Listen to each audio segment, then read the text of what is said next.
5장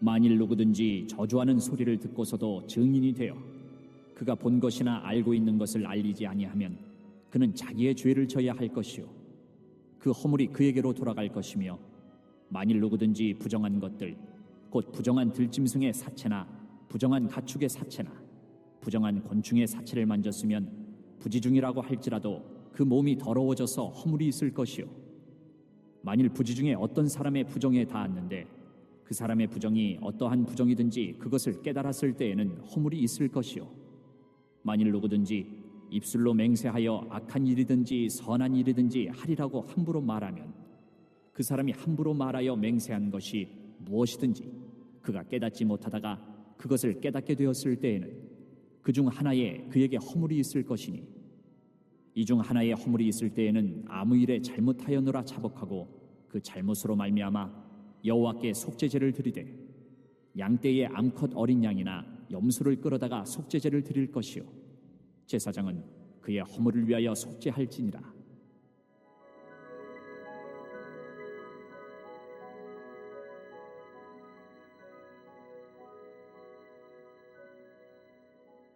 만일 그의 힘이 어린 양을 바치는 데에 미치지 못하면 그가 지은 죄를 속죄하기 위하여 산비둘기 2마리나 집비둘기 새끼 2마리를 여호와께로 가져가되 하나는 속죄제물을 삼고 하나는 번제물을 삼아 제사장에게로 가져갈 것이요 제사장은 그 속죄제물을 먼저 드리되 그 머리를 목에서 비틀어 끊고 몸은 아주 쪼개지 말며 그 속죄제물의 피를 제단 곁에 뿌리고 그 남은 피는 제단 밑에 흘릴지니 이는 속죄제요 그 다음 것은 규례대로 번제를 드릴지니 제사장이 그의 잘못을 위하여 속죄한즉 그가 사함을 받으리라. 만일 그의 손이 산비둘기 2마리나 집비둘기 2마리에도 미치지 못하면 그의 범죄로 말미암아 고운 가루 10분의 1 에바를 예물로 가져다가 속죄제물로 드리되 이는 속죄제인즉 그 위에 기름을 붓지 말며 유향을 놓지 말고 그것을 제사장에게로 가져갈 것이요 제사장은 그것을 기념물로 한 움큼을 가져다가 제단 위 여호와의 화제물 위에서 불사를 지니 이는 속죄제라. 제사장이 그가 이 중에서 하나를 범하여 얻은 허물을 위하여 속죄한즉 그가 사함을 받으리라. 그 나머지는 소제물같이 제사장에게 돌릴지니라. 여호와께서 모세에게 말씀하여 이르시되 누구든지 여호와의 성물에 대하여 부지 중에 범죄하였으면 여호와께 속건제를 드리되 내가 지정한 가치를 따라 성소의 세겔로 몇 세겔 은에 상당한 흠없는 순양을 양떼 중에서 끌어다가 속건제로 드려서 성물에 대한 잘못을 보상하되 그것의 5분의 1을 더하여 제사장에게 줄 것이요 제사장은 그 속건제의 순양으로 그를 위하여 속죄한즉 그가 사함을 받으리라. 만일 누구든지 여호와의 계명 중 하나를 부지 중에 범하여도 허물이라 벌을 당할 것이니 그는 내가 지정한 가치대로 양떼 중 흠없는 순양을 속건제물로 제사장에게로 가져갈 것이요 제사장은 그가 부지 중에 범죄한 허물을 위하여 속죄한즉 그가 사함을 받으리라. 이는 속건제니 그가 여호와 앞에 참으로 잘못을 저질렀음이니라. 오늘 이제 레위기 5장 말씀이죠. 5장 말씀. 우리 이제 5장 이제 6장 7절까지 정확한 6장 7절까지가 5가지 제사가 쭉 나오고 있습니다. 오늘은 이제 마지막 5번째 제사인 속건제가 나오고 있는데 속건제가 이제 14절부터 나와서 6장 7절까지 쭉 기록이 되어 있고요. 오늘 1절부터는 사실 어제 우리가 살펴본 속죄제에 이제 이어서 나오는 그런 어떻게 보면 세부적인 그런 사항이다 이렇게 볼 수가 있겠습니다. 우선 우리가 5가지 제사 뭐죠? 번제, 화목제, 소제, 그리고 속죄제, 속건제 이렇게 5가지 제사가 있어요. 근데 이게 5개가 다 구분이 되는 것 같은데 좀 구분이 어려운 게 특별히 속죄제하고 속건제입니다. 이게 좀 굉장히 좀 모호한 면이 좀 있어요. 예. 물론 다른 면도 있지만은 어떤 부분에 있어서 이건 뭐 속죄제야 속건제 이게 애매한 면도 있는데 그게 많이 헷갈리는 그런 부분 중에 하나입니다. 크게는 큰 맥락으로 보면 속건제는 좀 특수한 제사다 이렇게 보시면 되겠습니다. 그래서 이걸 뭐라고 이야기를 하냐면은 배상제다. 배상. 그러니까 뭔가 이렇게 확실하게 손해를 입히는 거에 대한 배상이 따르는 게 속건제다. 이렇게 이제 일단 크게 보면 되는데 꼭 뭐 그렇게 맞는다라고 볼 수는 없는데 일단은 그렇게 보시면 될 것 같아요. 그런 차이가 있어요. 속죄제는 배상이 아니라고 하더라도 하나님 앞에 죄를 지은 거에 대해서 당연히 이건 뭐 속죄를 해야 되는 그런 부분이니까 우리가 율법을 완벽하게 지킬 수가 없잖아요. 그러니까 그 부분에 대해서 속죄제에서 벗어날 수 있는 사람은 있다 없다? 없다라는 거죠. 예, 아무도 없죠. 속죄제에서부터 자유로울 사람은 아무도 없어요. 왜냐하면 율법 전체에 대해서 거기에 대해서 자기도 모르게 부지 중에 지은 그런 죄 이런 것을 이제 속죄를 하는 거니까 내가 죄 안 졌습니다 이렇게 이야기하기가 어렵죠. 어려운 게 아니라 불가능하죠. 예, 그래서 속죄제 가운데는 개인적으로 속죄하는 경우도 있지만 이스라엘 온 회중을 전체를 두고 속죄제로 하나님 앞에 드릴 때가 있죠. 자, 그래서 이스라엘 온 회중이 다 속하는 게 속죄제다 이렇게 볼 수 있습니다. 근데 이 속건제는 그렇지 않을 수도 있어요. 예. 어떤 사람은 속건제를 안 드릴 수도 있고 또 드릴 수 있어요. 그러나 이게 의무제죠. 그게 발각이 되면 뭔가 이렇게 해를 끼쳤거나 뭔가 이렇게 좀 뭔가 손해를 끼쳤거나 이랬을 때 그리고 이제 재물도 속건제에서는요 딱 정해져 있습니다. 우선 거기를 잠깐 살펴보겠는데 18절 한번 볼까요? 18절 시작. 그는 내가 지정한 가치대로 양떼 중 흠없는 순양을 속건제물로 제사장에게 가져갈 것이요. 자, 이렇게 정해져 있어요. 어떤 거요? 흠없는 순양. 소도 안 되고 비둘기도 안 되고 흠없는 순양만 속건제물로 드릴 수가 있어요. 그래서 여기 이제 약간 차이가 있다라는 걸 보시면 되겠고, 이 속건제에 대해서는 오늘 수요일 저녁 때 이제 같이 살펴보니까 거기는 자세하게는 이따가 저녁 때 보고요. 오늘 이제 전체적으로 한번 살펴보겠습니다. 자, 우선 이제 5장 1절, 2절부터 쭉 해서 나오는 말씀은 어제 이어지는 속죄제에 대한 것이죠. 자, 먼저 1절 한번 읽어보겠습니다. 1절 시작. 만일 누구든지 저주하는 소리를 듣고서도 증인이 되어 그가 본 것이나 알고 있는 것을 알리지 아니하면 그는 자기의 죄를 져야 할 것이요 그 허물이 그에게로 돌아갈 것이며. 자, 죄에서 더 구체적인 면이 어떤 거가 있냐면은 증인 삼을 때 누구의 증인을 함부로 썼는데 그걸 알고 나서 알려야 되는데 그걸 자기가 갖고 있다. 알리지 않고 자기가 품었다. 그럼 그게 자기의 죄가 된다. 이렇게 좀 특수한 그런 허물에 대해서 말씀을 하고 있습니다. 자, 그다음 2절 한번 볼까요? 2절 시작. 만일 누구든지 부정한 것들, 곧 부정한 들짐승의 사체나 부정한 가축의 사체나 부정한 곤충의 사체를 만졌으면 부지중이라고 할지라도 그 몸이 더러워져서 허물이 있을 것이요. 자, 구체적으로 나왔습니다. 부정한 것들, 들짐승, 가축, 곤충. 곤충까지 피하기는 바퀴벌레 때려잡으면은 그걸 만약에 손으로라도 만졌다 그러면은 바로 또 속죄제를 드려야 되는 좀 아주 이런 것까지 해야 되나 싶은데 이런 것까지 해야 돼요. 이게 이제 속죄제예요. 자, 그다음에 3절 보겠습니다. 3절 시작. 만일 부지 중에 어떤 사람이 부정에 닿았는데 그 사람의 부정이 어떠한 부정이든지 그것을 깨달았을 때에는 허물이 있을 것이요. 자, 사람의 부정이 있다고 했어요. 사람의 부정은 뒤에 쭉 나옵니다. 뭐 죽는 것도 당연히 부정인 것이고 또 나병, 유출병이라고 또 나와 있습니다.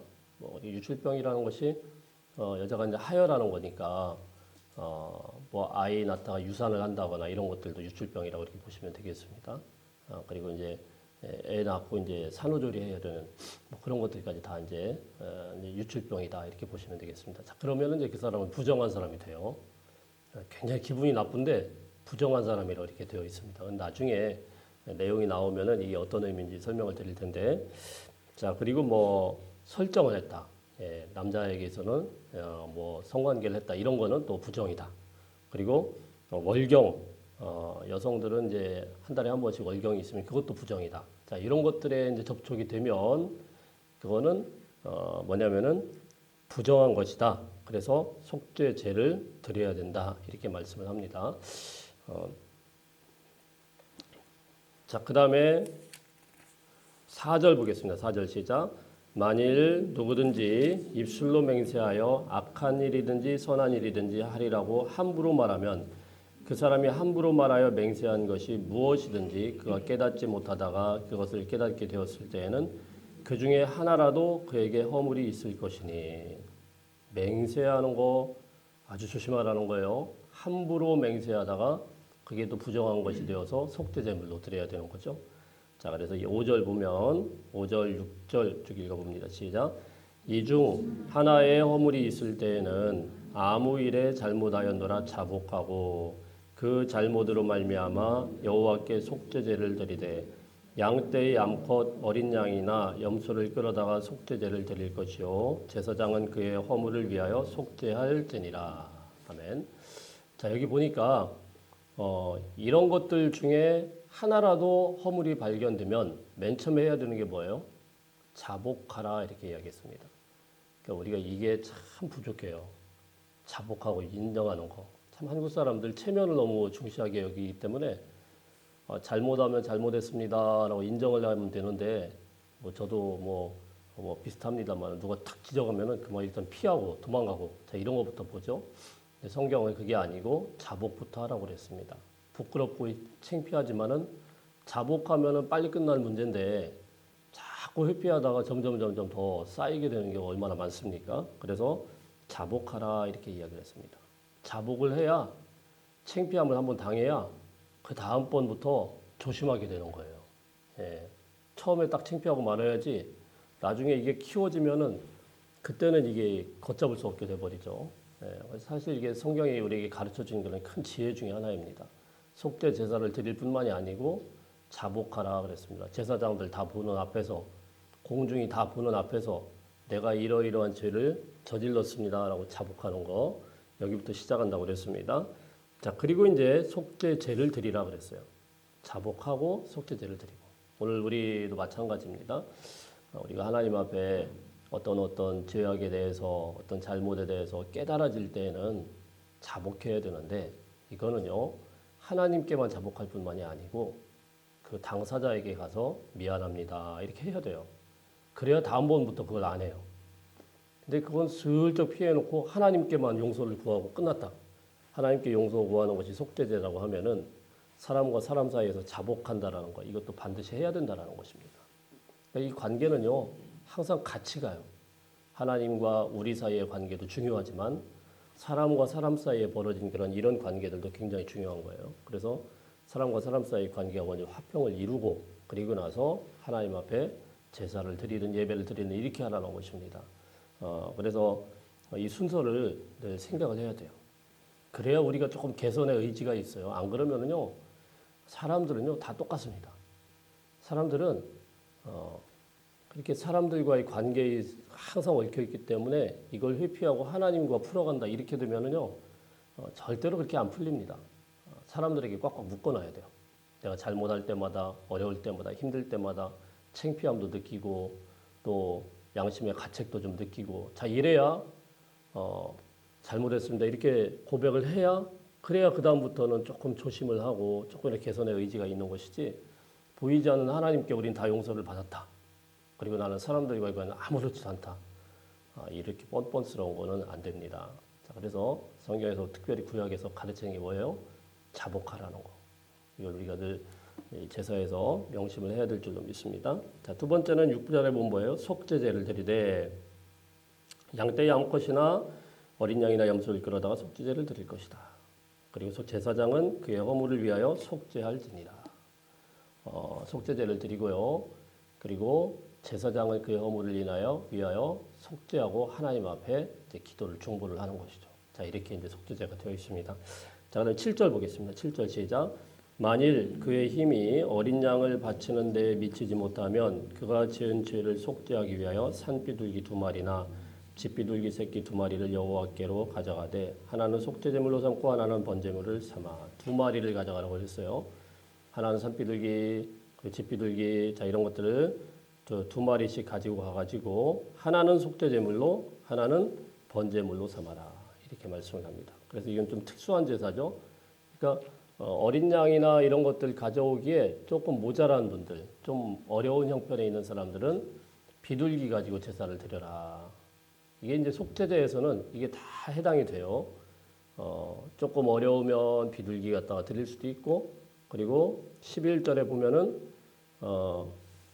산비둘기 2마리나 집비둘기 2마리에도 미치지 못하면 어떻게 해요? 고운 가루 10분의 1 에바.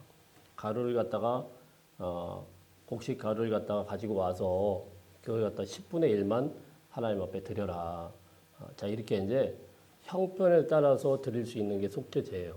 그러니까 이 죄에서 내가 양심의 가책을 느끼고 했을 때 어떤 사람은 소를 드릴 수도 있지만 어떤 사람은 고운 가루나 드릴 수 있는 그런 형편에 따라서 드리는데 똑같이 뒤에 보면 뭐예요? 13절에 보면 어떻게 해요? 제사장이 그가 이 중에서 하나를 범하여 얻은 허물을 위하여 속죄한즉 그가 사함을 받으리라. 속죄는 똑같아요. 하나님의 속죄는 똑같단 말이에요. 그러니까 누가 많이 드렸다고 하나님이 속죄를 더 많이 해주고 적게 드렸다고 덜 해주고 이런 게 아니고 형편에 따라서 하나님 앞에 드리되 용서함은 똑같다. 이게 이제 속죄제의 그런 큰 특징입니다. 그러나 아까 속건제는 어땠다고요? 제물이 정해져 있어요. 여기는 소를 드리는 게 아니고 흠없는 순양 요것만 딱 드리는 겁니다. 그래서 속건제에 해당되면은 이게 조금 가난하고 어려운 사람들은 상당히 부담을 많이 느낄 수가 있어요. 자 이런 제사죠. 그래서 조심하고 또 조심해야 되죠. 예, 그냥 막 함부로 할 수 있는 게 남의 물건을 갖다가 해를 끼친다거나 자 이렇게 됐을 때 이런 걸 드려야 되기 때문에 빚 내서라도 드려야 되는 거예요. 이거는 이게 여기 해당되면은 내가 속죄제처럼 비둘기 1마리로 드리겠습니다. 이렇게 해서 안 되는 것이 바로 속건제죠. 자 어쨌든 이랬을 때 제사장은 이것을 다 받아서 위하여서 제사를 드리고 사제를 선포하는 것. 자 이것이 이제 속죄제이고요. 7절에 보면 이 비둘기 8절에 보면은 비둘기를 드릴 때는 어떻게 해야 되느냐? 목을 비틀어서 끊고 몸은 아주 쪼개지 말고 뭐 이런 이제 구체적인 내용이 나와 있고요. 그리고 11절부터 보면 11절 한번 읽어보겠습니다. 11절 시작. 만일 그의 손이 산비둘기 2마리나 집비둘기 2마리에도 미치지 못하면 그의 범죄로 말미암아 고운 가루 10분의 1 에바를 예물로 가져다가 속죄제물로 드리되 이는 속죄제인즉 그 위에 기름을 붓지 말며 유향을 놓지 말고. 자, 이 속죄제물로 드리는 이 가루는 그 위에다 기름이나 유향을 놓지 말아라 이렇게 설명을 하고 있어요. 기름이나 유향 이걸 왜 놓지 말았냐? 이건 뭐 유향이라든가 이런 향을 기쁨의 상징이라고 그래요. 이건 기쁜 게 아니니까 같이 섞어서 놓지 말고 그냥 가루만 드려라. 자 이렇게 설명을 하고 있습니다. 자, 이 말씀 오늘 기억하시면서 우리가 하나님 앞에 어떤 허물이 있든지 간에 먼저 자복하고 자백하고 또 하나님 앞에 용서를 구할 수 있는 그 하나님의 사죄의 은총을 받을 수 있는 저와 여러분이 되시길 바라고 믿음 안에서 오늘도 주여 성령과 동행하면서 승리할 수 있는 하루가 되시길 축복합니다. 기도하겠습니다.